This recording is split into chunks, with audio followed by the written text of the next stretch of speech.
The Summers Family. A history of grit and grace. From the untamed wilds of the 18th century American frontier to the sunlit shores of California, the Summers family saga is a testament to resilience and legacy.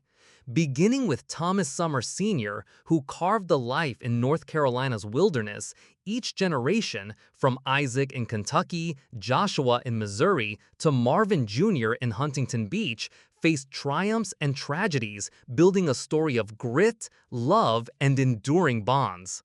Join us as we trace this remarkable journey across centuries through heartland fields and coastal dreams to uncover the heart of the Summers family.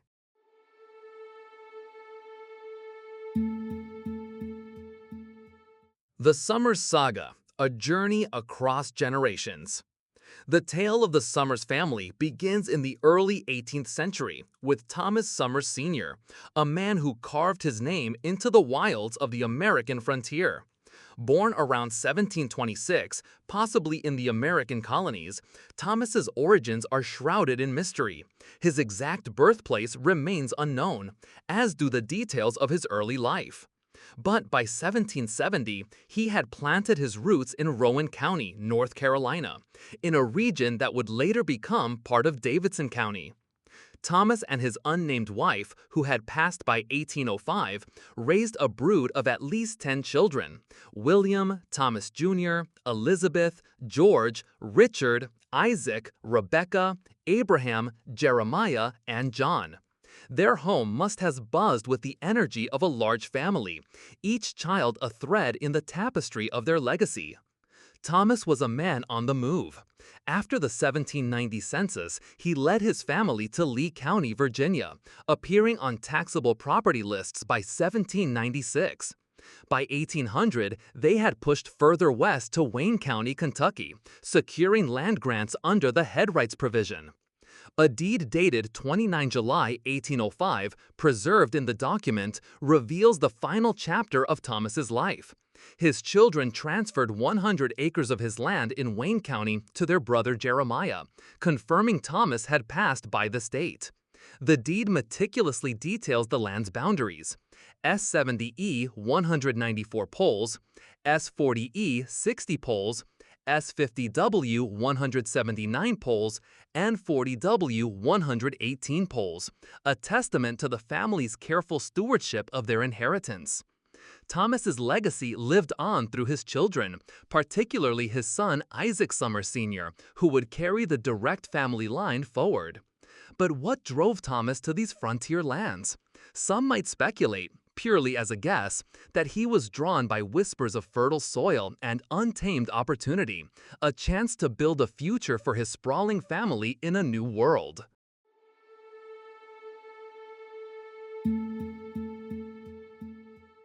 Building a legacy in Kentucky.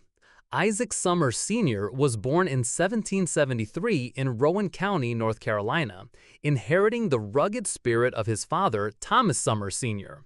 With the frontier calling, Isaac married Mary Barrow, a steadfast partner born in the same year, and together they raised a bustling brood of 10 children, 7 sons and 3 daughters. By 1810, as recorded in the 1810 census, Isaac had settled in Monticello, Wayne County, Kentucky, where he worked the land and built a tight-knit community. Imagine their home, a lively hub filled with the chatter of children, the scent of fresh earth, and the promise of new opportunities in a young state. Isaac's life was tragically cut short on September 18, 1814, at the age of 41 in Wayne County. After his passing, his brother Richard was named executor of his estate, while guardianship of the younger children was carefully arranged. William Summers, his nephew, was appointed guardian of some of the children, and Bathsheba and Nineveh chose William Summers, Isaac's brother, as their guardian. Mary Barrow, left to shepherd the family alone, remained a pillar of strength until her death in 1863. Isaac's legacy endured through his son Joshua Johnson Summers, who would carry the direct line forward. One might speculate, though it's purely a guess, that Isaac's early death left a profound mark on Joshua, instilling in him a determination to honor his father's memory by building a thriving family of his own in the heart of Missouri.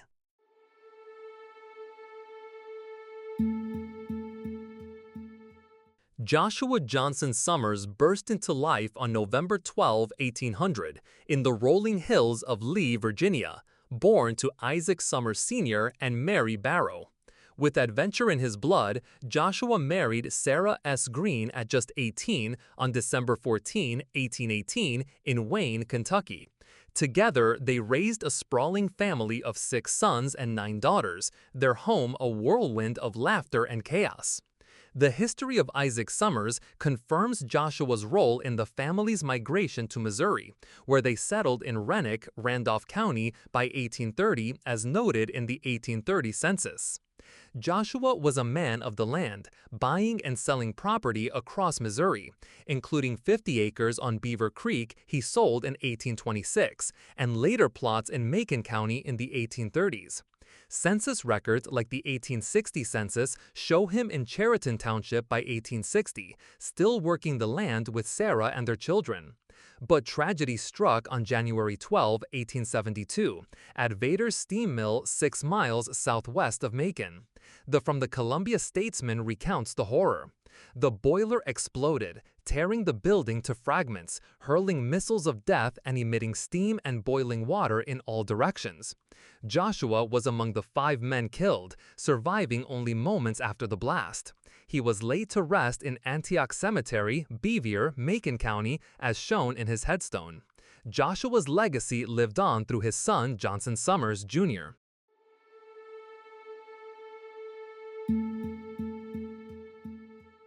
Johnson Summers Jr., a life of resilience.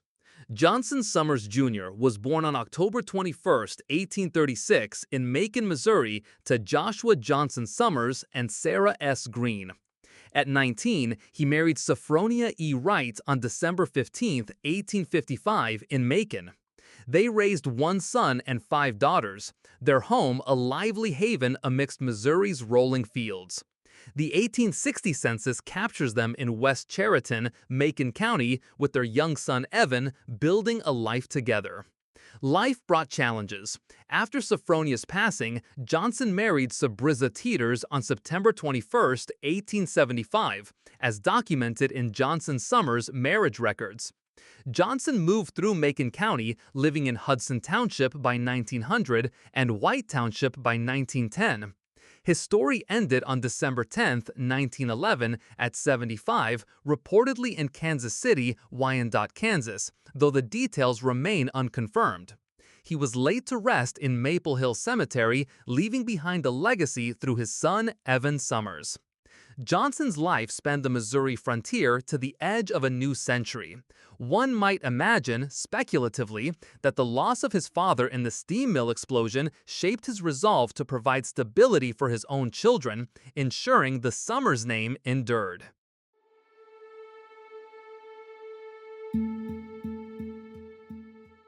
Evan Summers, a Missouri legacy. Evan Summers arrived in May 1858, a true Missouri boy born to Johnson Summers Jr. and Sophronia E. Wright. At 17, he married Elizabeth Wright on January 23, 1876, in Macon, as recorded in Evan's marriage records. They raised 4 sons and a daughter, though tragedy struck with a stillborn son in 1885 from a case of foot presentation, born hung by the head, as noted in birth records. Evan's life unfolded across Missouri, from West Chariton in 1860 to Beaver by 1880 and later White Township by 1900. Evan would make it to Kansas City, Jackson County in 1910, but tragedy marked his family during World War I. His son George V. Summers was killed in World War I combat on July 20, 1918 in Chateau-Thierry, France. George earned a Purple Heart and a Victory Medal, a bittersweet honor for Evan. Voter records place him in Blue Township between 1932 and 1936, still rooted in Missouri at 75. Evan passed away on August 10, 1937 at 79 in Ethel, Macon County, and buried there. Evan's legacy continued through his son Chester Summers. One might speculate that Georgia's sacrifice in the war deepened Evan's appreciation for the family he had left, driving him to hold them closer in his later years.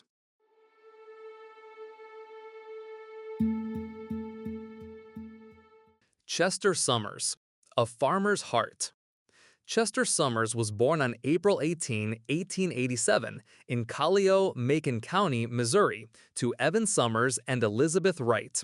By 1908, at 21, Chester was making memories in Kansas City, posing with friends in early photographs. That same year, he sent a postcard home, writing, "Wish you all a Merry Xmas and a Happy New Year. Wish I could be at home for Xmas dinner, but I will not," showing his heart was always tied to family. On January 10, 1914, Chester married Ruby Elmira Bales in Jackson, Missouri, and they raised 3 sons, Marvin, Norris, and baby Carl, who sadly passed in infancy. Chester was a farmer, working the Missouri heartland from Baker Township in 1920 to Lingle Township by 1940. He registered for both World War drafts, though his true fight was with the land. Another early photograph shows him with the Elmer, Missouri baseball team, hinting at a lighter side. Chester passed away on October 26, 1978, at 91, in Macon, leaving a legacy through Marvin M. Summers, Sr. One might guess, speculatively, that Chester's love for baseball brought moments of joy amidst the hard labor of farm life, bonding him with his community.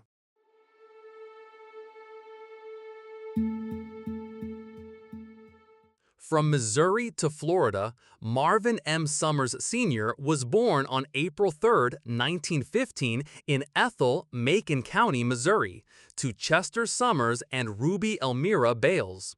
Growing up in the rural Midwest, as seen in the 1920 census, Baker Township, and 1930 census, Valley Township, Marvin learned the value of hard work early.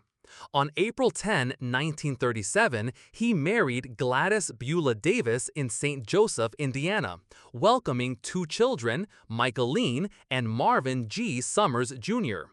In 1940, Marvin Sr. worked at Garnety Furniture Co. in South Bend, Indiana. By 1949, Marvin married Lois Marie Worster in Fulton, Indiana. A 1961 photograph captures Marvin with Lois, brother Norris, and sister-in-law Norma, a moment of family warmth.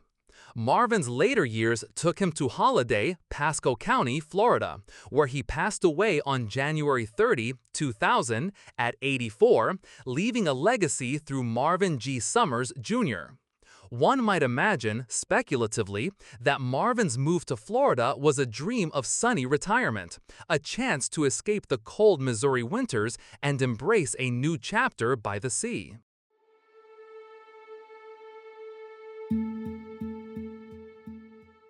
A Coastal Legacy. Marvin M. Summers, Jr. was born on May 22, 1943, in Mishawaka, St. Joseph County, Indiana, to Marvin M. Summers, Sr. and Gladys Beulah Davis. His early years were marked by loss when his mother passed in 1952, as noted in the family records. By 1950, he lived in Mishawaka, a bright-eyed kid with dreams of adventure. With his first wife, Victoria Ann McNeese, Marvin welcomed his first son, Brent Summers, in 1965, and his second son, Shane, in 1967, building a young family before their paths diverged. Later, Marvin found the love of his life and married Catherine J. Summers, a California native born in 1953, and they settled in Huntington Beach, California by 1989. Together, they raised Katrina, 1983, Cassidy, 1984, and Cassandra, 1985, all born by the ocean. Marvin carried the Summers legacy forward, balancing the weight of his past, like his father's death in 2000 in Pasco, Florida, with the joy of raising his coastal brood. As a father in the direct family line, Marvin's story bridges the heartland roots of his childhood with the vibrant life he created in California. One might speculate that Marvin's move to Huntington Beach was inspired by a longing for the ocean's freedom, a place where his children could grow up with sand between their toes and the horizon in their sights. The Summers saga, spanning over 3 centuries, is more than a tale of movement from frontier to coast. It's a story of Thomas Summers Sr.'s pioneering spirit in North Carolina, Isaac's steadfast family in Kentucky, Joshua's dreams cut short in Missouri, and Johnson's resilience through loss. From Evan's quiet strength, Chester's farmer's heart, Marvin Sr.'s warmth, to Marvin Jr.'s vibrant life by the Pacific, each generation wove a thread of courage and connection. As the sun rises over Huntington Beach, the Summers legacy lives on, not just in the land they tamed or the homes they built, but in the unbreakable bonds of family carried forward for generations to come.